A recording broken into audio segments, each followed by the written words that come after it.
The coffee stain on Ambassador David Reeves's formal diplomatic jacket looked remarkably like the constellation Andromeda, which he decided was either a good omen or a sign that he should have chosen the decaf. He pressed his nose against the shuttle's viewport as the crystalline spires of Ethros Prime grew larger below, their surfaces catching and refracting the light of twin suns into prismatic rainbows that danced across the planet's atmosphere. "Sir, we'll be docking in approximately 12 minutes," announced Lieutenant Torres from the pilot's seat, her voice carrying that particular blend of professionalism and barely contained excitement that seemed to infect everyone on humanity's first official diplomatic mission to an alien world. 12 minutes to either make history or become a footnote in the galaxy's worst first impressions, David muttered, straightening his tie for the 15th time. No pressure at all. Through the viewport, the city revealed itself in impossible geometries. Towers that spiraled through clouds, bridges of pure light connecting floating platforms, and gardens that seemed to pulse with their own inner radiance. The bioluminescent vegetation responded to their approach, waves of color rippling outward like stones thrown into a pond of living light. "Sir, incoming transmission from the Ethrosian Docking Authority," Torres called out. "There. Well, they're asking if we need directions. Apparently, our approach vector suggests we might be lost." David closed his eyes. "Please tell me you haven't been following the tourist route markers again." "They're very clearly labeled," Torres protested. "How was I supposed to know that the purple lights meant scenic detour and not diplomatic priority lane?" The shuttle shuddered slightly as it adjusted course, and David caught sight of movement on one of the translucent balconies below. A figure stood there, elegant and poised, watching their somewhat less than graceful approach. Even from this distance, he could make out the distinctively elongated ears that marked her as Ethrosian nobility, their pointed tips catching the light as she turned her head to track their progress. "Is that," David began. "Queen Lyrale herself," Torres confirmed, checking her instruments, probably wondering why Earth's finest diplomatic vessel is currently following the same flight path as a sightseeing tour. The docking procedure proved to be an exercise in controlled chaos. The Ethrosian technology interfaced with their human systems through a series of quantum handshakes that kept causing their navigation computer to hiccup and display error messages in what appeared to be ancient Sumerian. "This is normal, right?" David asked as sparks flew from a nearby console.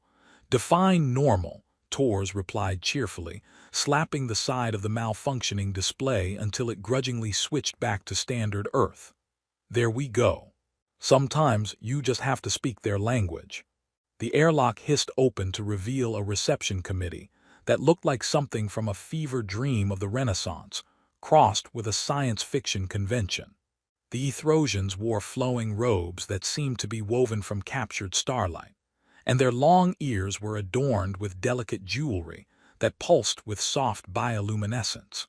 The leader of the group stepped forward with a grace that made David suddenly aware of every graceless thing he'd ever done in his entire life.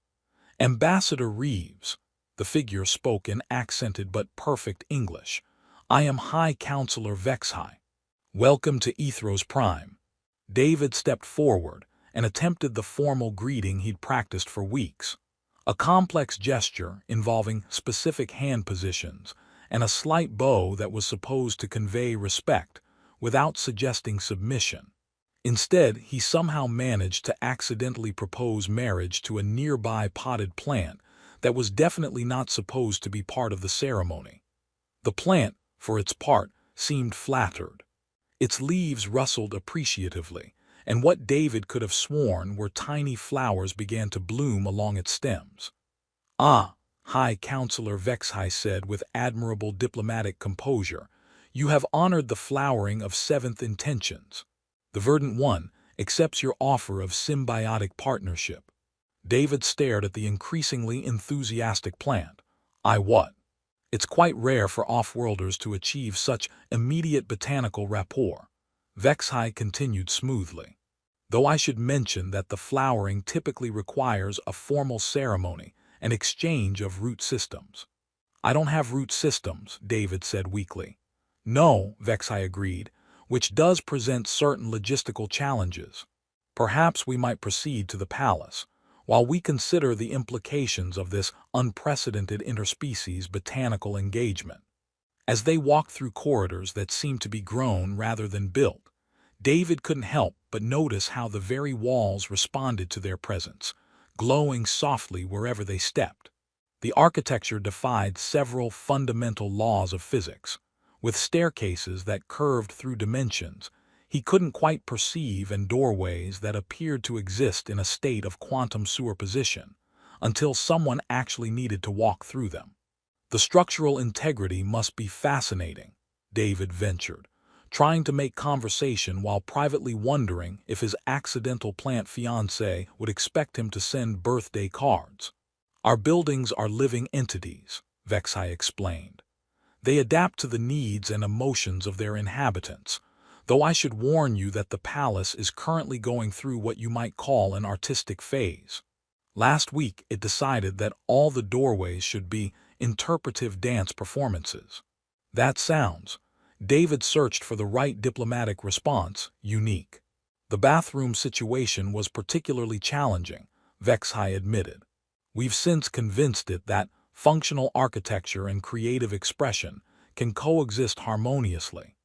They emerged onto a vast terrace where the twin suns painted the sky in shades of amber and rose, and David got his first clear view of Queen Lyrelei. She stood with her back to them, her long ears tilted slightly as if listening to some distant music, while the aurorikist atmosphere of her world created a natural crown of dancing lights around her silhouette.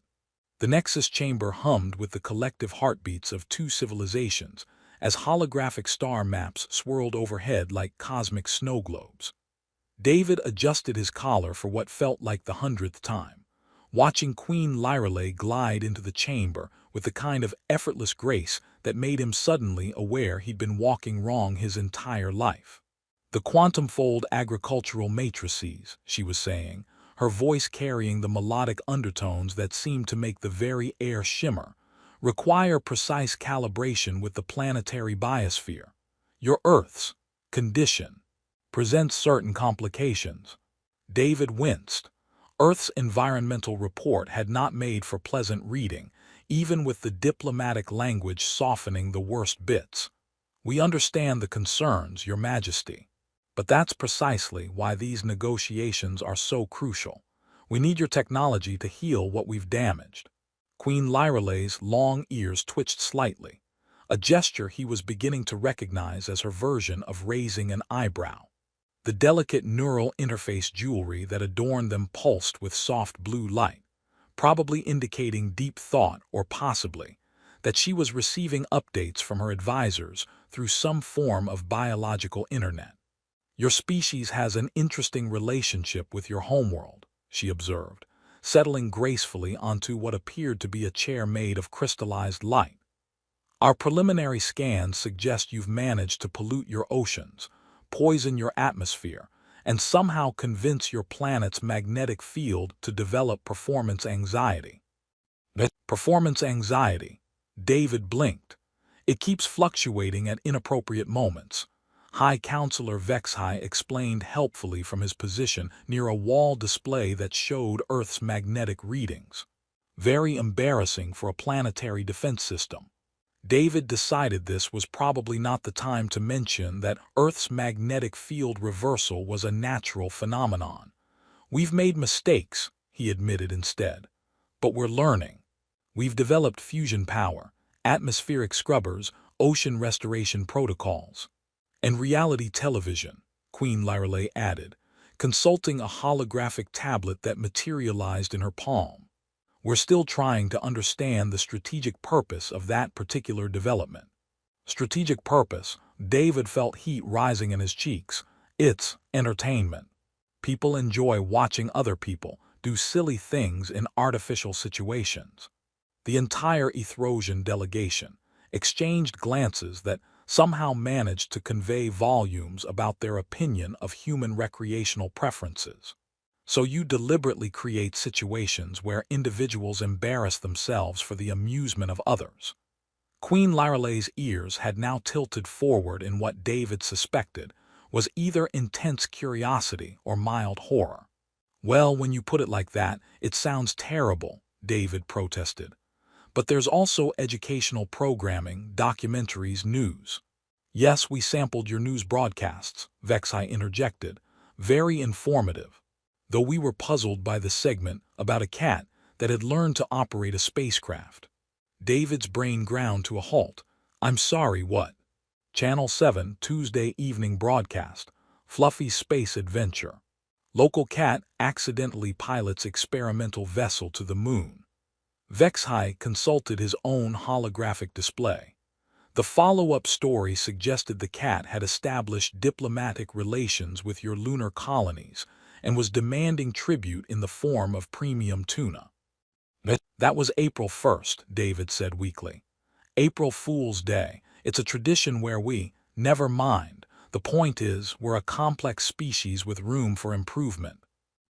Queen Lyrelei leaned back in her impossible chair, and David caught himself staring at the way the chamber's bioluminescent walls responded to her presence, pulsing in gentle waves of color that seemed to mirror her emotional state. Currently, they were displaying what he could only describe as amused confusion. "Your proposal for technological exchange," she continued, apparently deciding to table the discussion of humanity's questionable media choices, "includes access to our quantum-fold agriculture, atmospheric processing systems, and terraforming protocols. In exchange, you offer—" She gestured, and a holographic list materialized between them, hovering in the air like an accusation. "Music," David read aloud. "Literature, art, cultural exchanges, and—" He paused, squinting at the hologram. "Did someone actually put dad jokes on the official exchange manifest?" Lieutenant Torres insisted they were a crucial element of human culture. Vexhai said, "Not discomfort exactly, more like affectionate exasperation, for example." David searched his memory for a relatively safe example. "Why don't scientists trust atoms?" The silence stretched for several seconds, broken only by the gentle hum of the chamber's quantum processors, working overtime to translate concepts that apparently didn't exist in Ethrosian culture. "We await your explanation," the Queen said formally. "Because they make up everything," David finished, then immediately wanted to hide under his chair when he realized how that must sound to a species that had presumably mastered atomic manipulation centuries ago. The silence this time was deafening. Even the bioluminescent walls seemed to dim slightly. "That," Queen Lyrelei said slowly, "was terrible." "Yes," David agreed miserably. "Your culture creates deliberately terrible wordplay and shares it as a form of social bonding." "More or less." She considered this for a long moment, her ears tilting at various angles as if she were receiving conflicting signals from her advisors. Finally, she spoke. "Why don't quantum physicists ever get invited to parties?" David blinked. "I what?" "Because they always bring down the probability wave," she finished, then looked around the chamber expectantly. The effect was immediate and catastrophic. Every Ethrosian in the room began making soft chittering sounds that David gradually realized was laughter, while the chamber's walls exploded into chaotic patterns of light that suggested the building itself was having some kind of emotional crisis. "Your Majesty," Vexhai gasped between chitters, "that was magnificently awful."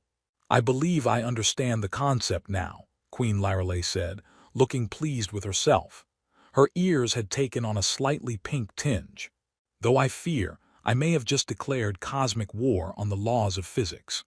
David stared at her, this alien queen who had just delivered the worst science pun he'd ever heard with the dignity of someone announcing a state dinner, and felt something shift inside his chest that had nothing to do with diplomatic relations, and everything to do with the way her eyes sparkled when she was trying not to laugh at her own joke.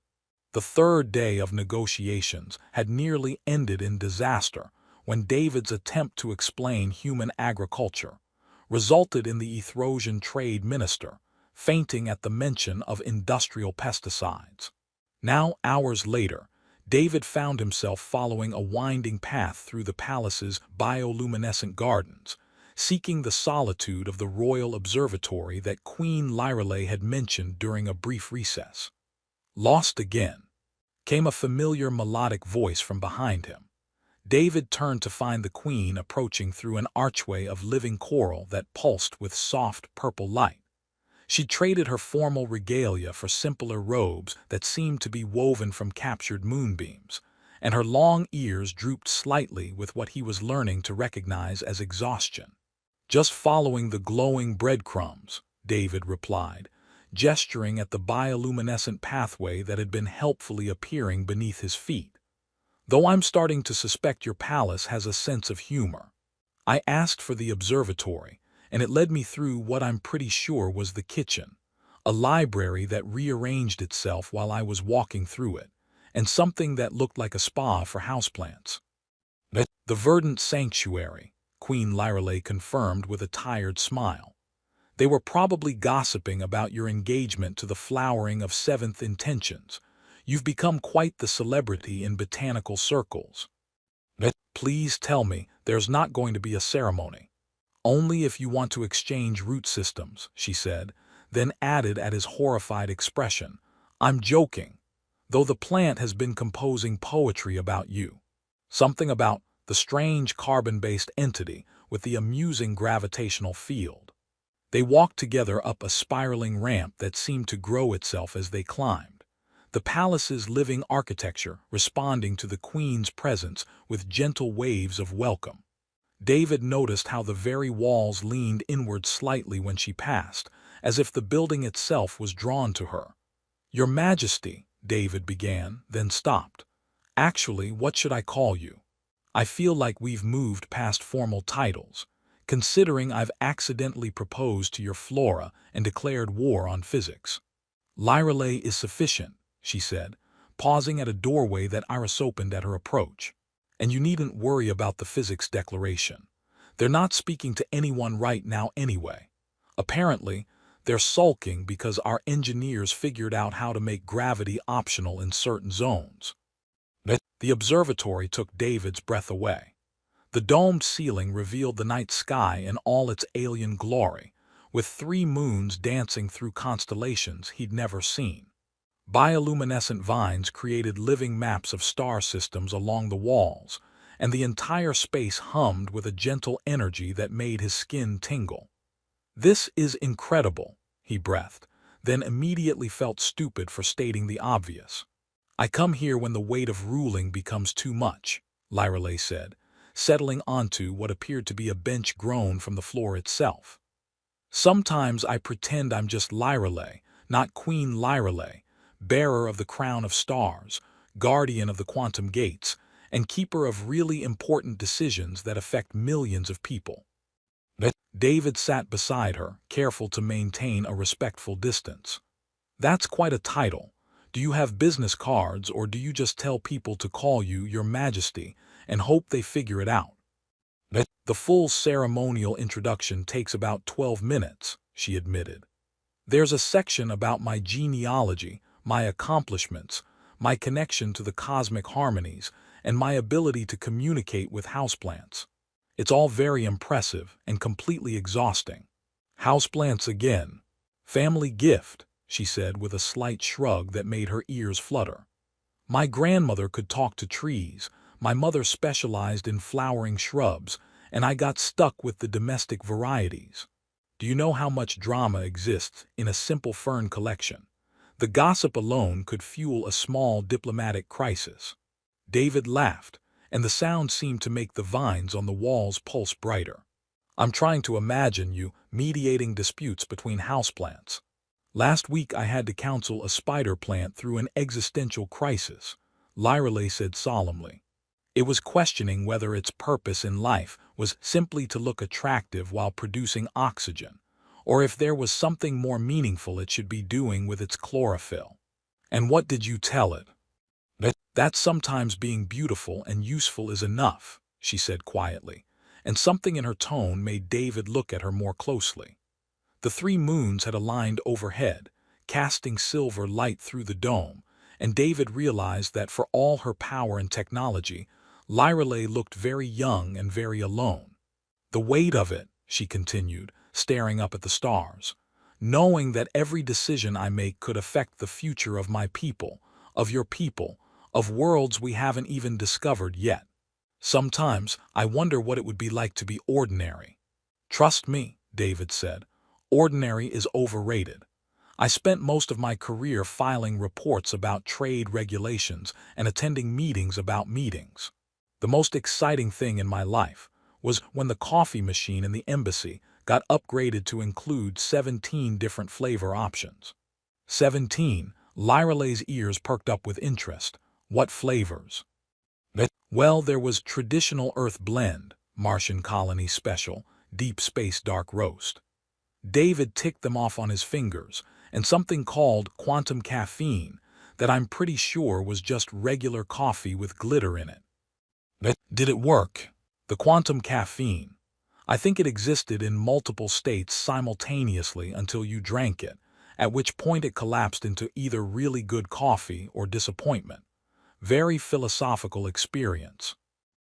Lyrale laughed, a sound like silver bells in a gentle breeze, and David felt something warm unfurl in his chest. You know, she said, when your ship first appeared on our sensors, I was terrified. First contact with an alien species, the responsibility of representing my entire civilization, the possibility of making a mistake that could doom both our worlds. And now I'm sitting in my observatory with someone who got engaged to a plant and declared war on physics, talking about quantum coffee, and I realize I haven't felt this relaxed in years. David was about to respond when the observatory's defensive systems apparently decided that his elevated heart rate constituted a threat. Alarms began chiming softly, and a shimmering energy field materialized around them both. Oh, Lyrale said, blinking at the containment field, that's new. Should I be concerned that your palace just imprisoned us? The biosecurity protocols must have detected elevated emotional resonance, she explained, then paused as the implications sank in. From both of us. They sat in awkward silence for a moment, surrounded by a gentle prison of light that pulsed in time with their heartbeats. So, David said finally, any idea how to convince your palace that we're not a security threat?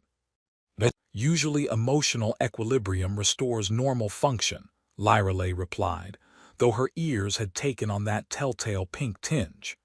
We just need to calm down.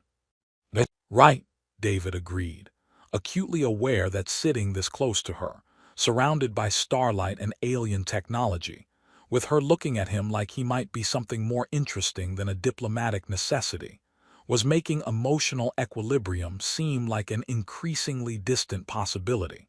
The court of echoing stars lived up to its name, with crystalline walls that caught every whisper and transformed it into haunting melodies that danced through the air. David adjusted his formal jacket one last time, grateful that he'd managed to avoid any additional coffee stains for the final ceremony, though he'd come perilously close when a helpful palace servant had offered him something called ceremonial stimulant beverage that turned out to be roughly equivalent to liquid lightning. Queen Lyrale entered the chamber wearing the full regalia of her station, including an ornate crown that seemed designed specifically to complement her long ears. The delicate metalwork curved gracefully around their pointed tips, creating an effect that was both regal and ethereal. David found himself staring and had to consciously remember to breathe. The Quantum Fold Agricultural Systems, High Counselor Vexhai announced formally, his voice carrying across the chamber with ceremonial gravity, shall be transferred to Earth's stewardship under the Covenant of Growing Things, with the understanding that proper botanical diplomacy will be maintained at all times. David nodded solemnly, trying not to think about how he was going to explain to Earth's agricultural ministers that their new technology came with houseplant relationship requirements.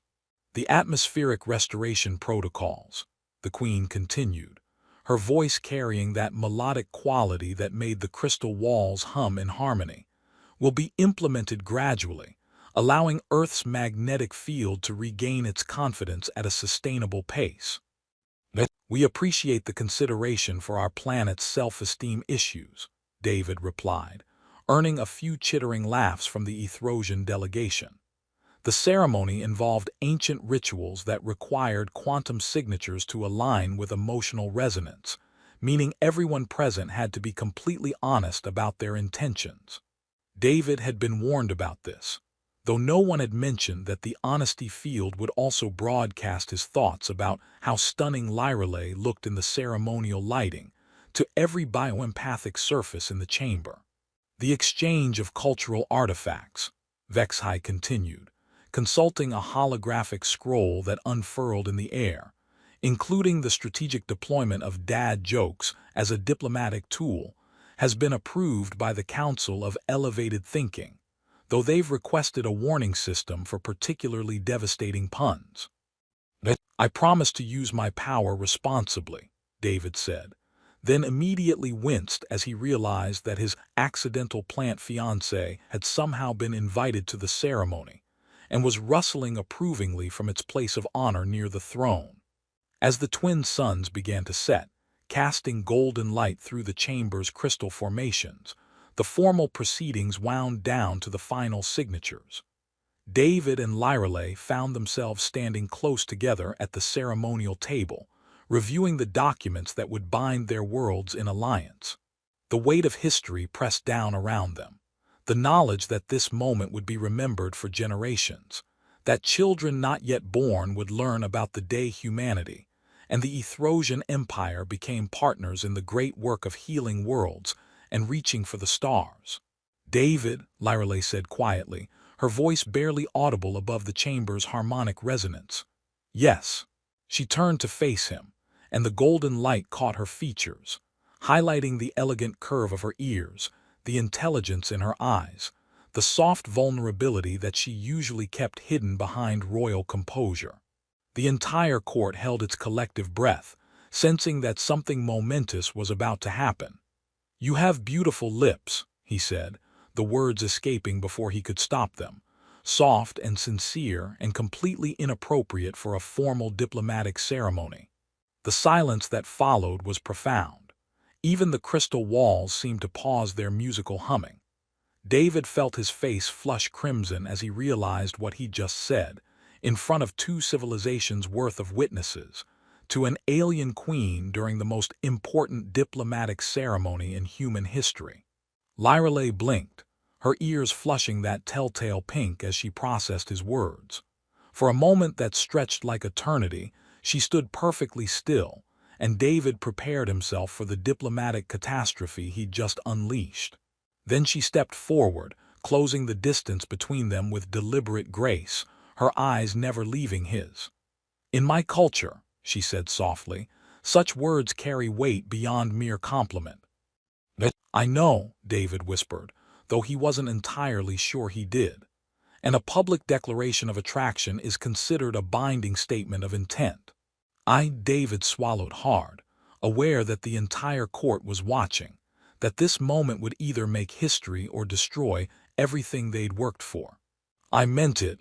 Lyrelay smiled then, a radiant expression that made the chamber's walls burst into cascades of celebratory light, and without another word she reached up, cupped his face gently in her hands and kissed him. The effect was immediate and overwhelming. The bioempathic surfaces throughout the chamber exploded into patterns of light that had never been seen before. The quantum resonance fields began harmonizing in impossible ways, and somewhere in the back of his mind, David was dimly aware that his accidental plant fiancé was having what appeared to be a botanical breakdown of joy. When they finally broke apart, the entire court erupted into chittering applause, and David realized that he'd somehow managed to propose to the Queen of the Ethrosian Empire in front of witnesses that included several heads of state and at least one very excited houseplant. "So," he said weakly, "I suppose this means the alliance is sealed." "More than sealed," Lyreley replied, her ears now glowing with happiness. "Though you do realize you'll need to learn proper quantum courtship protocols. The paperwork alone could take months." "Worth it," David said, pulling